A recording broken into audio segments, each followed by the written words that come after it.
क्योंकि अजमेर दरगाह जो है एक कब्रिस्तान है और कब्रिस्तान की कोई पूजा पाठ कहीं होती नहीं है। दोस्तों, आज जुमे के दिन अजमेर दरगाह के लिए सबसे बड़ी खबर निकल कर आ चुकी है, जिसका इंतजार गरीब नवाज का हर चाहने वाला बेसब्री से कर रहा था। सुप्रीम कोर्ट में मुसलमानों की बड़ी जीत ने एक बड़ा फैसला दरगाह और मस्जिद को लेकर सुना दिया है, जिसके बाद अजमेर दरगाह को मंदिर बताने वाले के होश उड़ चुके हैं। इस फैसले के बाद उसका क्या हाल हुआ है, इसका भी वीडियो हम आपको आगे दिखाएंगे। लेकिन जो सबसे बड़ी खबर आज जुमे के रोज अल्हम्दुलिल्लाह निकलकर सामने आई है, सुप्रीम कोर्ट ने दरगाह और मस्जिद के सर्वे पर रोक लगा दी है।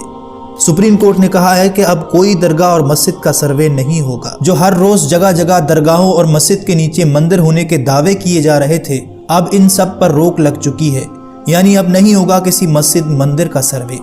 लेकिन अजमेर दरगाह शरीफ के नीचे शिव मंदिर बताने वाले विष्णु गुप्ता की नींद उड़ चुकी है। उसकी हालत देखकर ऐसा लग रहा है कि जैसे उसने गरीब नवाज की करामत देख ली। और अपना वीडियो रिकॉर्ड करते हुए अजमेर दरगाह पर क्या बोला और असदुद्दीन ओवैसी ने सुप्रीम कोर्ट के इस बड़े फैसले के बाद मुसलमानों से क्या कहा, ये दोनों वीडियो देखना आपके लिए बहुत जरूरी है। इस खबर को जितना हो सके उतना शेयर कीजिए। देखिए ये वीडियो। वर्शिप एक्ट कानून को लेकर सुनवाई हुई। मुस्लिम पक्ष की ओर से 18 याचिकाओं का उसमें जिक्र किया गया था, जो कि उसमें 9 याचिकाएं ज्ञानवापी के संबंधित थी और 9 याचिकाएं मथुरा ईदगाह को लेकर थी। उस विषय पे सुनवाई मुस्लिम पक्ष ने ये माननीय अदालत के समक्ष रखा कि जितनी भी सूट चल रहे हैं उन सब की कार्रवाई पर रोक लगाती जाए। माननीय अदालत ने रोक लगाने से इनकार किया है, लेकिन वो 18 जो याचिकाएं हैं जिनका हवाला मुस्लिम पक्ष ने दिया है, उन याचिकाओं में कोई नया ऑर्डर अब नहीं होगा पक्ष और विपक्ष दोनों की तरफ से, ना ही उन याचिकाओं में सर्वे का ऑर्डर होगा।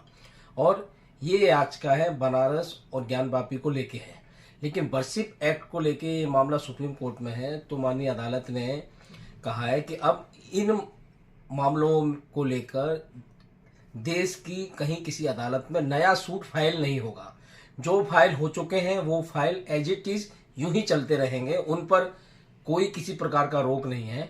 और अजमेर दरगाह का जो केस है, जो हिंदू सेना द्वारा मैंने फाइल किया है, उस मामले पर इस मामले का कोई असर नहीं पड़ेगा, क्योंकि अजमेर दरगाह जो है वर्शिप एक्ट में आता ही नहीं है। क्योंकि अजमेर दरगाह जो है एक कब्रिस्तान है, क्योंकि और कब्रिस्तान की कोई पूजा पाठ कहीं होती नहीं है, इसलिए वर्शिप एक्ट में ये नहीं आता है।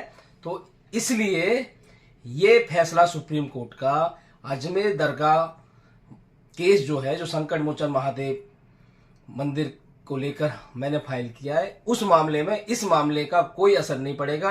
20 तारीख उसमें अगली सुनवाई है, उस पर सुनवाई होगी और हम सर्वे की मांग करेंगे। सरकार से 4 सप्ताह के अंदर एफिडेविट फाइल करके जवाब मांगा है। दूसरी तरफ कहा है कि निचली अदालतों को कोई भी आप सर्वे का आप ऑर्डर नहीं देंगे जब तक कि सुप्रीम कोर्ट की ओर से इस पर कोई फैसला नहीं आ जाता। देखिए, जब ये प्लेस ऑफ वर्शिप एक्ट बनाया गया था, उसका मतलब ये था कि देश में इंस्टेबिलिटी ना हो, दंगे ना हो और देश में अमन रहे। अब हम जो देख रहे हैं, खासतौर से संभल में जो हुआ, जिसमें एक ही दिन में केस फाइल हो गया और 1.5 घंटे के अंदर ऑर्डर भी मिल गया, सर्वे हो गया, फिर दूसरा सर्वे हुआ, उसके नतीजे में हम देखते हैं कि हिंसा हुई और 5 बेकसूर मुसलमानों की वहाँ पर पुलिस के जरिए हत्या कर दी गई फायरिंग में। तो सुप्रीम कोर्ट का आज का फैसला उस एक्ट को सामने रखकर सुप्रीम कोर्ट ने कहा कि अब कोई सर्वे नहीं होगा, कोई केस कोर्ट हियर नहीं करेगी जब तक कि सुप्रीम कोर्ट उसकी हियरिंग को कंप्लीट नहीं करता, जो भी फैसला आएगा। तो ये बिल्कुल सही है। ये बार बार कोर्ट को जाना कि यहाँ पर मस्जिद नहीं थी, 500 साल 600 साल पहले ऐसा हुआ, बिल्कुल गलत है। पार्लियामेंट का एक्ट है और भारत सरकार को, मोदी सरकार तो रिप्लाई डाल ही नहीं रही अपना, उनको रिप्लाई डालना चाहिए। और ये अच्छा फैसला है, कम से कम इस पे दंगे नहीं होंगे, लोगों की जानें नहीं जाएंगी और गैर ज़रूरी जो 600 साल पहले 700 साल पहले, ये क्या मुल्क को आगे लेके जाएंगे या फिर क्या करेंगे हम लोग? संभल हो, अजमेर हो, ज्ञानवापी हो, आपको लगता है कि इस पर विराम लग जाएगा? अब तो सुप्रीम कोर्ट का तो ऑर्डर है, तो जाहिर है लोअर